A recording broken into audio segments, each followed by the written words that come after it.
War of the world's. నేను చెప్పేది ఈ మూవీ గురించి. ఈ మూవీ గురించి కాదు. ఎందుకంటే ఈ మూవీ షార్ట్ ఫిల్మ్‌కి ఎక్కువ, మెయిన్ ఫిల్మ్‌కి తక్కువ. గట్టిగా మాట్లాడితే షార్ట్ ఫిల్మ్ కంటే దారుణంగా ఉంటది ఈ మూవీ అన్నమాట.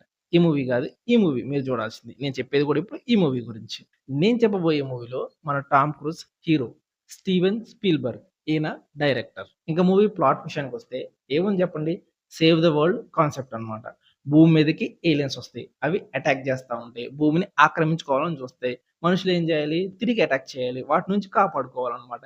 ఇందులో ఒక ఫాదర్, డాటర్ అండ్ సన్. వీళ్ళు ఈ ముగ్గురు సర్వైవ్ అయ్యారా లేదా? సో, వీళ్ళ మీద స్టోరీ నడుస్తా ఉంటదనమాట. ఫాదర్ ఎవరో మన 'టామ్ క్రూజ్.' సో, ఆయన ఎలా సర్వైవ్ అయ్యాడనేది ఈ మూవీ. చిన్న కరెక్షన్ ఏంటంటే మోస్ట్ ఆఫ్ ద హాలీవుడ్ మూవీస్‌లో భూమి మీదకి ఏలియన్స్ వస్తే అవి ఎక్కడి నుంచి వస్తాయి? ఆకాశం నుంచి వస్తాయి. కానీ ఇక్కడ చిన్న డిఫరెన్స్ ఏంటంటే అవి భూమిలోంచి వస్తాయన్నమాట. ఎప్పటినుంచో అవి భూమిలోనే ఉన్నాయని చెప్తారు. కానీ ఎప్పటినుంచో అవి భూమిలో ఎందుకున్నాయి? వాటిని ఎవరు క్రియేట్ చేశారో? అవి ఇప్పుడెందుకు బయటకొచ్చినాయి? వాటికసలు ఏం కావాలి అనేది ఎక్స్‌ప్లనేషన్ మాత్రం సినిమాలో ఉండదు. ఇదైతే కామన్ స్టోరీ లైన్ కదా! మోస్ట్ ఆఫ్ ద హాలీవుడ్ మూవీస్‌లో ఉండేదన్నమాట. కాపోతే ఇక్కడ చిన్న కరెక్షన్ ఏంటంటే, ఏ సినిమాలో అయినా ఏలియన్స్ అనేవి ఆకాశంలో నుంచి వస్తాయి. కానీ ఈ సినిమాలో ఏలియన్స్ అనేవి భూమిలోంచి వస్తాయన్నమాట. మనుషులు పుట్టక ముందు నుంచే భూమి లోపల ఏలియన్స్ ఉన్నాయని చెప్తారు. అవి అక్కడ ఎందుకున్నాయి? ఇదే సమయంలో ఎందుకు బయటకొచ్చినియి? జనాలు ఎందుకు అటాక్ చేసుకున్నాయి? అవి భూమిని ఎందుకు ఆక్రమించాలనుకుంటున్నాయి? అనే విషయం మాత్రం క్లారిటీ ఇవ్వడు. జస్ట్ అక్కడ యాక్షన్ జరిగిద్ది. వీళ్ళు సర్వైవ్ అయితా ఉంటారు. ఎలా సర్వైవ్ అయ్యారో చూసి ఏడవండి అన్నట్టే ఉంటది సినిమా మొత్తం. ఇంక మన హీరో విషయానికొస్తే, హీరోకైతే మినిమమ్ ఇంట్రెస్ట్ కూడా ఉంటదనమాట ఏలియన్స్ గురించి తెలుసుకోవాలని. ఎట్లంటే ఒక క్యారెక్టర్ ఉంటది. ఆ క్యారెక్టర్ ఏలియన్స్ ఎప్పటినుంచో మనుషులు పుట్టక ముందు నుంచే భూమి లోపల ఉన్నాయి. అయి ఇప్పుడు బయటకొచ్చినియి. అవి మనుషులందరిని నాశనం చేసేస్తాయి ఖచ్చితంగా అని చెప్తా ఉంటే, మన హీరో ఏమనాలి? వాటిని ఎలా అంతం చేయాలి? వాటి గురించి ఇంకా ఏమన్నా చెప్పు అనాల. కానీ మన హీరో ఏమంటాడు? నా కూతురు నిద్రపోతుంది. డిస్టర్బ్ చేయొద్దు. మీరు మాట్లాడొద్దు అంటాడు. అరేయ్! నీకే ఇంట్రెస్ట్ లేదేంట్రా వాటి గురించి తెలుసుకోవాలని? ఇంక మాకేముంటది చూడాలని? పర్ఫెక్ట్ ఎక్స్‌ప్లనేషన్ గూడా ఉండదు వాటి గురించసలు. ఏముందిలే ఏలియన్స్ భూమి మీదకొస్తాయి. ఏలియన్స్ మనుషుల మీద అటాక్ చేస్తారు. మనుషులు ఏలియన్స్ మీద అటాక్ చేస్తే లాస్ట్‌కి ఇద్దరిట్లో ఎవరో ఒకళ్ళు గెలుస్తారు. అంతే ఎండ్ కార్డ్. గింతే ఉంటది సినిమా మొత్తం. సరే అయినా గాని మనకు మెయిన్ కావాల్సింది అసలు ఏలియన్స్ ఎలా అటాక్ చేశాయి? వాటిని మన మనుషులు ఎలా ఎదుర్కొన్నారు? వాటిని ఎలా అంతం చేశారు? అవి ఏ టెక్నిక్స్ వాడినియి? మనుషులు ఏ టెక్నిక్స్ వాడారు? సో, ఇలాంటి కదా మనం ఎక్స్‌పెక్ట్ చేసేయి. అలాంటియి ఏమీ ఎక్స్‌పెక్ట్ చేయొద్దు మీరు. అలాంటియి ఏమీ ఇక్కడ కనపడవనమాట. ఎందుకంటే యాక్షన్ కంటే ఎక్కువ వీళ్ళు ఫ్యామిలీ సర్వైవల్ మీద ఎక్కువ కాన్సంట్రేషన్ పెట్టారనమాట. ఎందుకంటే అప్పట్లో సీజీఐ తక్కువుందేమో, అంత బడ్జెట్ లేదేమో. సో, ఫ్యామిలీ సర్వైవల్ మీద ఎక్కువ కాన్సెప్ట్ పెట్టారు.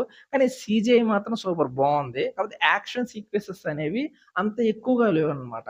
ఇక క్లైమాక్స్‌కొచ్చేసరికి ఆ క్లైమాక్స్ అయితే అబ్రప్ట్‌గా ఎండ్ అయిపోతదనమాట. ఏదో మన హీరో గాడు 2 బాంబులు ఆ యొక్క మిషన్ లోపల మింగుతాడనమాట. అది పేలిపోయి చచ్చిపోతది. అంతే. ఆ తర్వాత ఇంక మనుషులందరూ ఏలియన్స్‌ని చంపేశారు అన్నట్టు మాటల్లో చెప్తున్నట్టు కనపడుద్ది అంతే. ఏదో చూపెట్టాలి కదా! అని 2, 3 ముక్కలు చూపిస్తారు. అంతే ఎండ్ కార్డ్ పడిపోతది. ఒరేయ్! ఏందిరా ఇది? ఏం జరుగుతుందిరా? ఏలియన్స్ వచ్చినియిరా చాలా చాలా ఏలియన్స్‌ని చూపిస్తారు. కానీ వాటిని చంపేది మాత్రం చూపిచ్చరు. అసలు వాటిని ఎట్లా చంపారు? అవి ఎందుకొచ్చినియి అనేది ఎక్స్‌ప్లనేషన్ లేదు. బొక్క లేదు. మీ మొఖాలకి ఇదే ఎక్కువ మింగేయండి అంటాడనమాట. ఇక లాస్ట్‌లో ఆ ఏలియన్స్ మొత్తం ఒక ప్రాంతాన్ని చాలా వరకు ప్రాంతాన్ని నాశనం చేస్తాయి గదా! ఈ షాట్ కొద్దిగా మంచిగా అనిపించింది నాకు. ఎందుకంటే ఒక డిఫరెంట్ ఇంగ లాస్ట్ క్లైమాక్స్‌లో అంతా అయిపోయిన తర్వాత ఒక షాట్ చూపిస్తారనమాట. ఏంటంటే ఏలియన్స్ చాలా వరకు ప్రాంతాన్ని నాశనం చేస్తారు గదా! సో, పైనుంచి ఒక షాట్ వస్తదనమాట. మెల్లగా టిల్ డౌన్ చేసుకొని, జూమ్ చేసుకుంటా ఒక మొక్కని చూపిస్తాడు. ఆ మొక్క లోపల అది కాయో, పండో, పువ్వో తెలీదులే గానీ, ఆ మొక్క లోపల ఒక చిన్న చిగురొస్తదనమాట. ఆ చిగురుని ఇంకా జూమ్ చేస్తాడు. ఇంకా జూమ్ చేస్తే అక్కడ కొన్ని సూక్ష్మ క్రిములుంటాయన్నమాట లోపల. ఆ సూక్ష్మ క్రిముల యొక్క పాయింట్ ఆఫ్ వ్యూ నుంచి మనం ఆలోచిస్తే, వాటికి మనలాంటోళ్ళం అనేవి ఉన్నామని వాటికి తెలీదు. వాటికి అదే ప్రపంచం. అదే మన పాయింట్ ఆఫ్ వ్యూ నుంచి ఆలోచిస్తే మనం వాటికి మనమే రాజులనమాట. సో, మనకంటే ఎంతో పెద్దోళ్ళు ఇంకొకళ్ళు ఉండే ఉంటారు గదా! వాళ్ళు గూడా మనల్ని ఇలాగే అబ్జర్వ్ చేస్తున్నారేమో! మనం గూడా ఏ కొండ మీదో, రాయి లోపలో, ఏ చెట్టు మీదో, ఒక పెద్ద చెట్టు మీద మనం లోపల ఉన్నామేమో! మనల్ని ఎవరైనా అబ్జర్వ్ చేస్తున్నారేమో!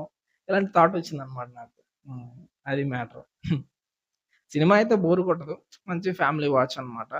ఎటువంటి అడల్ట్ కంటెంట్ లేదు. సో, బావుంది. నైస్ చూడొచ్చు. వన్ టైమ్ వాచ్ అనమాట. ఎక్కువ యాక్షన్‌ని ఎక్స్‌పెక్ట్ చేయొద్దు. 'టామ్ క్రూజ్' ఉన్నాడు కదా అని.